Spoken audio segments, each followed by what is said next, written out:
Bueno, muy buenos días. Bueno, primero que todo, pues agradecer a los organizadores em, eh, por haberme invitado. Yo realmente soy historiador económico y lo que voy a presentar es una cosa muy sencilla, simplemente tratando de reconstruir la actividad que tuvieron los Reichel Dolmatoff en Cartagena entre 1954 y 1960. I'm going to speak voy a hablar en inglés porque la presentación está en inglés y hay algunas personas que no saben español. Entonces voy a hablar en inglés para no tener que estar traduciendo las citas, etc. So what I'm going to present today is the activities that Gerardo and Alicia Reichel had in Cartagena from 1954 to 1960. I have decided to call this paper the Reichel Dolmatoff in Cartagena because one of the things that I became convinced when I reviewed their working habits, the activities they had, is that Alicia had a tremendous, and this is something that Roberto had mentioned in the previous presentation, a tremendous importance in all the results of the work of Gerardo Reichel. And even some of the research, sometimes he started and then she would finish it and sign it, or in other instances only Gerardo would sign it, but she would be completely involved. And we'll see this from the pictures and from some of the things that I described. So I think that she needs to be recognized for all her importance in this work. Before the 1940s, the Colombian Caribbean was basically a virgin territory for archeologists, and very little had been done. Some research had been done in the Sierra Nevada until Gerardo and Alicia Reichel Dolmatoff established themselves in Santa Marta, where they lived from 1946 to 1950. And they started systematic work in the eastern part of the Caribbean coast, the departments of Magdalena, at the time the departments of Magdalena and Guajira, and the territory of La Guajira.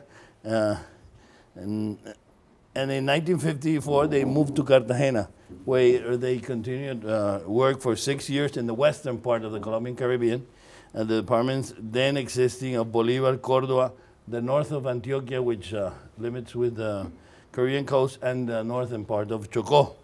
Thus they established the basic analysis of the archaeology of the Colombian Caribbean, and they had in permanent influence the history of archaeology in Colombia. So these are the departments that they studied. I have a map later on with all the places where they worked. Exactly the places. I'll show you that later. Why did the Reichels move to Cartagena? I found some letters from 1953 where Gerardo was in communications with Miguel San Guerrero from Cartagena. He was an architect, and I will speak about him later, where it can be seen that Miguel San Guerrero, who was very close to the local government, and he was, Miguel San Guerrero was like the main intellectual in Cartagena, in the area of the arts in Cartagena in the 1950s. He was sort of the center of intellectual life in Cartagena. This is a person I have discovered because I didn't know much about this period of Cartagena, but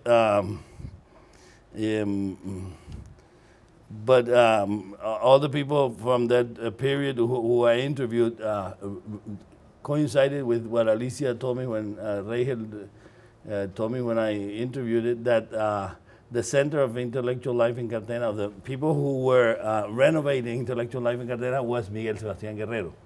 He was he had studied 7 years in Europe. He had studied in France, in He in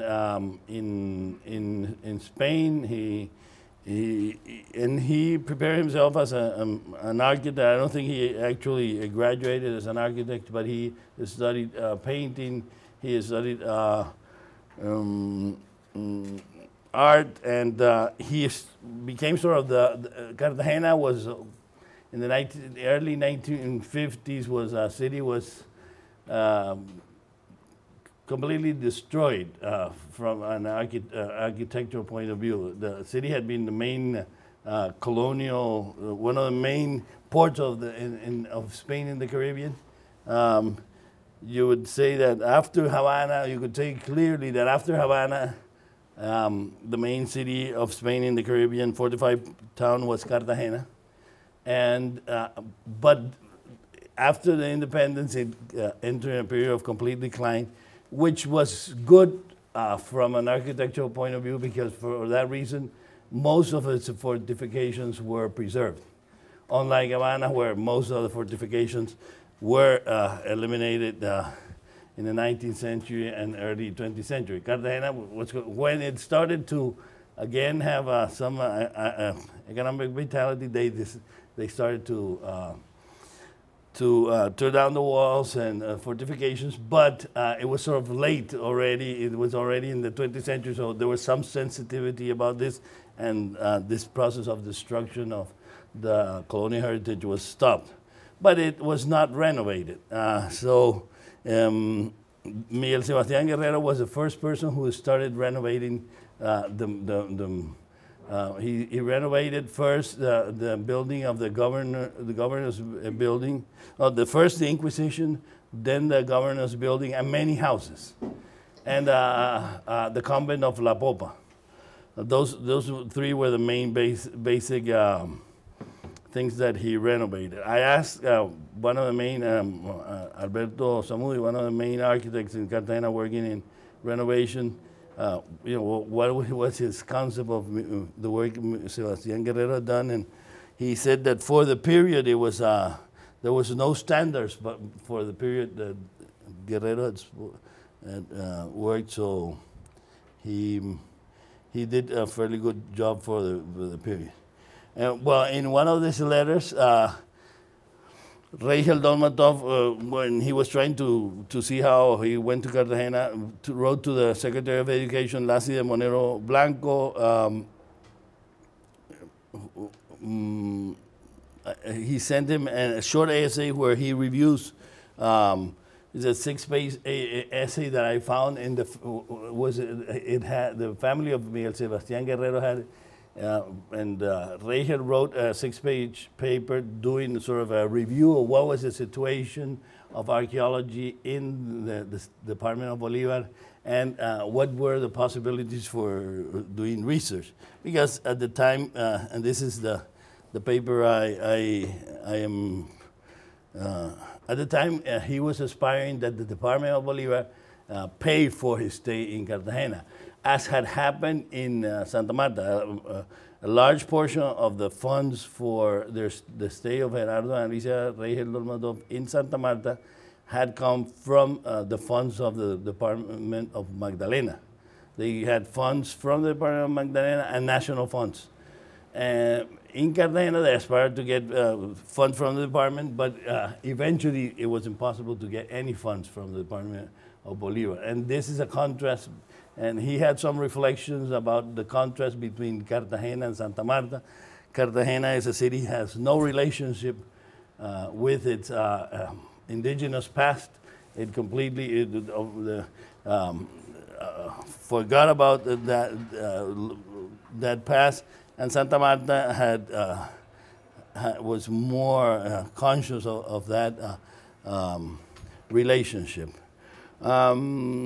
In January 1954, he tells us, you can see that the Reichel were determined to go to Cartagena. They had visited the city when they were in Santa Marta many times. I think they in part, well, they wanted to do the western part, but they wanted to live in Cartagena, which was a nice place to live in the end of the 1950s. This was a period I remember, well, the end of the 50s I remember well, because it was the period of my childhood, and it was a city very small, everybody knew each other, and the quality of life was, I think, very good. So he basically tells Guerrero that if he doesn't get funds from the city of Cartagena, he would go to Cartagena anyway, and he would see the way to get national funds, or he would get funds from Barranquilla, where Carlos Alguro Andes was doing research and had established an institute and offered him the possibility of some funds. The Reichels arrived in Cartagena in February of 1954. They lived in the Hotel Caribe initially for several weeks because they had to find a big house. They had already 4 children, 2 employees. Doña Lucrecia went with them, and I think a nephew went with them. So this was a big family. And so they wanted to live in one of the colonial houses. And Miguel Sebastián Guerrero, which was the expert of this, apparently told them, look, with the money you have to buy a house, you can basically rebuild one of the balconies, because it's very expensive to rebuild these houses. They're in very bad shape. So they rented a house in Castillo Grande, which is the new area of the city, which was developed since the 1920s by an American company. And later on, they bought a house in Boca Grande, which is a part of that new neighborhood. And they seemed to, well, because they were apparently planning to stay there long term. Their children attended a school that had been started by the oil company and an American oil or Canadian oil company who had established in the city in the 1920s. And they were, it was a Spanish, English, but at the time mostly English school, and that's where their children attended. It was a couple of blocks away from the house they bought, so they were very happy. These 2 pictures were taken by Gerardo and show what was Cartagena in the 1950s. The left picture I wanted to see because it looks like Havana or something like that. It is a city that was basically in very bad shape. The house, the downtown part of the city was, the historic colonial part was very, well, the upper classes had abandoned it, and they have moved to the new neighborhoods in Manga, and Boca Grande, and Castillo Grande. And the houses were in very bad shape. And the other picture is a picture of the bay, which shows the downtown area, and well, the port that functioned for the local market. Probably, well, the communications at the time were not very good. Sometimes they traveled through these boats to go to Tolu or because the roads at the time were not very good or non-existent at all. It was only in the late 1950s that there was a road communicating. There were no roads in 1954 communicating the coast with the interior of Colombia.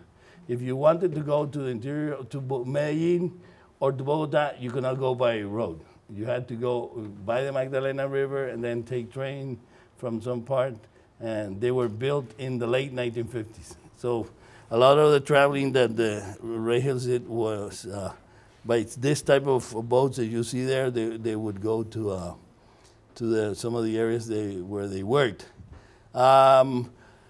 About the friends that Alicia had and Gerardo had where they were in Cartagena, they did not have a very active social life. They did not participate actively in the local social life, but their basic interaction was with the circle of Miguel Sebastián Guerrero. As I was saying, Miguel Sebastián Guerrero was sort of the center of intellectual life in Cartagena in the 1950s. He lived in a house outside of the city, which was called Mallorca. And in that house, every Saturday, the intellectuals of the time will gather for conversations. They would have lunch there. He did not allow for music because he said it was, not because he didn't like it, but he said it was bad for conversation. And he was also professor of watercolor in the local art university. So his students would go there. The main historians like Eduardo Elementor, who was also governor at the time, would go there. His brother, Gerardo Elementor, which was a watercolorist, will go there. Pierre Daguerre, who was a French painter and owner of the main, probably the main restaurant in Cartagena, would go there and he would cook with them. There were also basically, I would say there were basically artists. People were, and basic conversation was around art, literature, and not much politics, which were basically the interests of this group. This group was sort of, the counterpart to them was the very traditional members of the Academy of History. Oh, another member of this was Porras, Cecilia Porras, a painter, because her father was the president of the Academy, but she belonged to this circle. And there was sort of the continuous dispute between the two groups. And sometimes they were very funny. Some of the, for example, in the early 1950s, there was an international meeting of the Organization of American States in Cartagena, and they organized parallel to this meeting a big art exposition from the main artists of the time in Latin America. So you had Guayasamín, Cuevas, well, the Colombians, Obregón, etc. And the people, and they had it in the Museum of the Inquisition, which was administered by the Academy of History. When the meeting ended, it was donated. This collection, which was very important, was donated to the city. It was something like 47, something like 40-something paintings, very important paintings. But the members of the Academy did not want to receive it because they said that, you know, this was not, some people said this was art. They were not convinced that this was art. And there was this dispute between the group of Guerrero, which wanted to save this. So Guerrero basically took the collection and he started a small museum, but it was closed after he lost influence with the government. And that collection, apparently they just put it in, you know, in some place where the Academy of History was located. And in the 1970s, a painter from Cartagena, Grau, will search for it, and because some of his paintings were there, and only about half of it was, the other half had been lost, or had been destroyed, or had been stolen. And with the 17 paintings that were saved, was that the Museum of Modern Art in Cartagena was started. And you have, there is an important collection. Those 17 painters all are from well-known artists. So this person was with whom Gerardo and Alicia were connected to this city, and they had a very good empathy. Another activity that Gerardo had in Cartagena was he taught in the local university in the Department of Medicine. He taught a course on anthropology of health.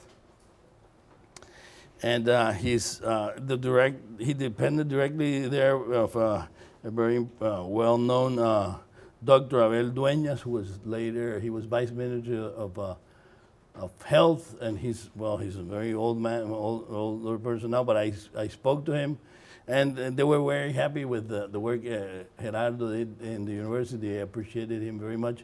And they did some public campaigns to promote public health in the poorest neighborhoods of the city. by giving some basic instruction and giving some prizes, and he was very happy with that work.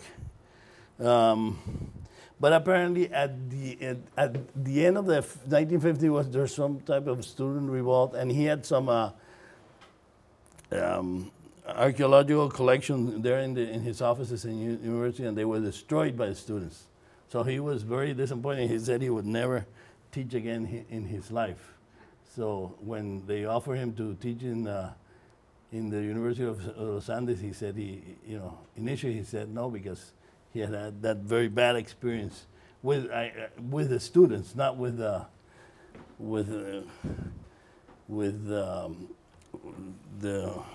people not the directors of the university.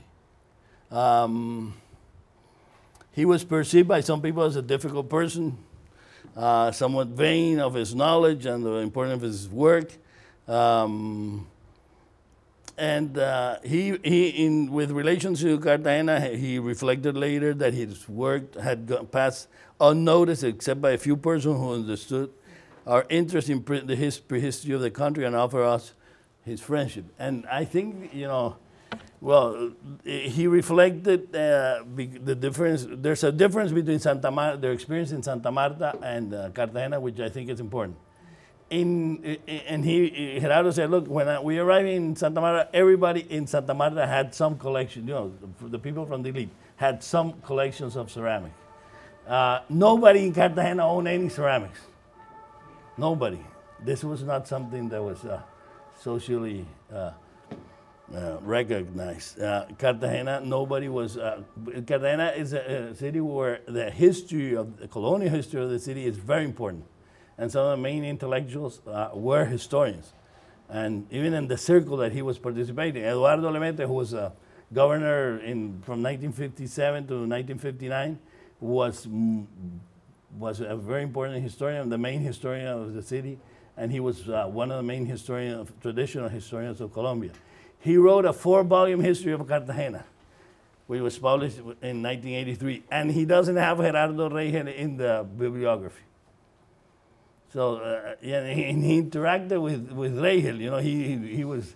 They got together every Saturday. He knew the work he was doing, and he does not mention it in his book, which is a 4-volume history of the city. So he didn't give it any importance. So Donaldo Osa was another important historian of the city, and he I never have read anything that. So they basically ignored him completely in terms of the work they were doing. The more traditional, like Porras Troconis, they were Hispanists. They didn't even want to know about modern art. They were very traditionalist, and I think. But Guerrero, who was sort of a very enthusiastic type of person, who was always having projects of one type or the other, decided he wanted to have a museum, an anthropological museum. So Alicia and Gerardo were skeptical about that, because they had created a small museum in Santa Marta, and the museum had been, after they left, it had been basically pillaged. So they didn't see a point of going through the same experience. But Guerrero was managed. He had, in the 1950s, he had some influence in the government, because the people who were in the government were Eduardo Elementor and some other Cartagena intellectuals. So this type of people, at least they gave him funds and they gave him support. But then he inaugurated in 1959, and by 1960 it was already closed. That museum was closed. I found a letter, very funny, that Guerrero asked for some money to the government, and the government in handwriting answers him, look, this is all very nice, but before I solve the problem of the hospital, I'm not going to give you any money for this museum. So the times had changed. The new government was not interested in the things. In the 1960s, they decided to leave in 1960 because their son was already going to the secondary school. This school, Colegio de Washington, was only primary at that stage, was only in the primary level. And the only alternatives was for their son was to enter a Catholic school. They didn't want to have him in a Catholic school or any type of religious education, so they decided to go to Bogota. Alicia reflects that maybe that was a mistake to have left Cartagena, that they should have stayed in Cartagena because it was, she enjoyed very much the life they had there. The archaeological work they did in this period was very intensive. They published during this period a total of 11 papers and books about their research during this period. They later published in 1963 and 1991 two documents written between 54 and 1960, and these publications were mainly about excavations and the collection of superficial material during this 6 years. Among the most significant contributions of this period were their work in Barlovento, which is a few miles to the north of Cartagena, where they presented for the first time evidence on the shell middens in the Caribbean coast of Colombia. And now they have been documented because of his work, and other anthropologists and archaeologists, Augusto Yuela, they have been documented from the north of Guajira to Urabá. But at the time, there was not a single paper on that topic. They also worked in Momil in Córdoba, which provides the first clear-cut evidence of the formative stage in Colombia. And this is the map of the departments of Bolivar, how it was structured at the time, and the department of Córdoba, and all the red dots are the places where they did excavations. So you can see, you know, this area here is the upper. This area is very complicated even today, especially today. This area is basically very hard to get to these places. There was no roads at the time, and this is all this area they researched. But even near Cartagena, it wasn't that easy for communications. They had to go by boat to Barlovento, which is a few miles from Cartagena. There was no road at the time. The way they went was by canoe from La Boquilla. That's about a 2-hour trip by canoe. So it was, you know, this was not easy. And sometimes, you know, the working conditions there. This was a society with very traditions. Alicia especially was not well received because you know, this guy comes here with this woman who you know, lives in the outside with men, and it was not seen well. Sometimes they said, no, you can stay, but the woman cannot stay in the houses. So sometimes it was, I think it was always very hard. Even, well, probably the best, there was also a problem of the weather. Well, this is the tropics, no, so the temperature is more or less the same all year round, but then you have 6 months of rain and 6 months of no rain. And then they always did their work in the 6 months of no rain, because it will be impossible to move around in the months of rain. In July, there's a small, well, they call it Veranillo San Juan, where the rain stopped for about 3 weeks. They also work sometimes in July. So basically, what their agenda was that all the 6 months of no rain, they would do field work, and the other 6 months they stayed and they wrote. And Gerardo, in those 6 months, he would teach. This is the first excavation they did when they arrived in Cartagena. This house, this was, I think, the most comfortable situation they had. When they arrived in Cartagena, they became friends of the local manager of the airport. And they asked him, look, do you know any ceramics around here in Cartagena? He said, oh, here I dig the hole because I had to do some installations, and I found some ceramics. You can work here. And so they started work there in the airport. That's Crespo, and that paper was written by Alicia. And that was in 1954. And the same guy said, but I have a house for weekends a few miles from here, and there's also ceramics in that area, and that's Barlovento. And so this is, to the right is a picture of, there's one of their cuts in Barlovento in 1954. Yes, which was very convenient because the Arellano, which was the mayor of this man, lent them their house, which was a comfortable house for doing their work from there. Those cuts still exist because 2 years ago, that's a farm now. Well, it's a farm. It's going to be a big tourist project, that area. So I don't think it's going to exist very much. There's a big project to construct hotels and houses in that area. And I went with Carl Langeberg, Colombian archeologist, because we had information that the cuts were there, and they clear up the land, and still you can see the cuts. And this is Momil. This is Puerto Escondido in Córdoba. You can see the camp was the conditions in Puerto Escondido were not as comfortable as in Cartagena. To the right is a picture of Gerardo in one of the funerary mounds in Betancí in Córdoba, 1956. So, well, the basic conclusion is obviously that this was a period of very intense archaeological activity. They accomplished a lot.